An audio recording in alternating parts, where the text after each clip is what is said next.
With today's helpful tips, trends, and topics, this is Twin City Talk. Welcome to Twin City Talk.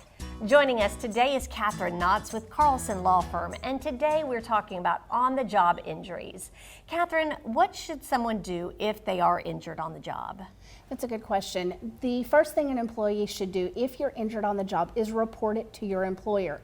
We often find people are hesitant to do that. They do it because they're fearful of a repercussion, whether it be a write-up or a termination, or simply just it being on their employment record.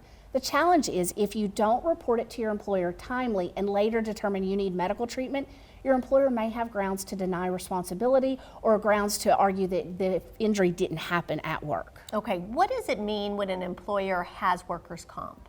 Workers' comp is actually not a mandated requirement for employers in Texas. It is an option and an election. They can choose to be a workers' comp subscriber, which means there's workers' comp insurance available for it. If they do, the benefit to the employer is that an employee cannot sue them for an injury that occurred on the job.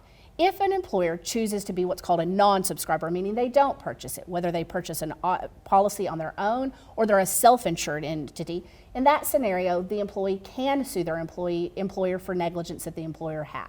How do you know what your rights are as an employee if you're injured on the job? The first thing, of course, report your injury, seek medical treatment, but then go talk with an attorney. They will be able to help you identify if your employer has workers' comp or doesn't, and then based on that answer, what your rights are and what your obligations and responsibilities are.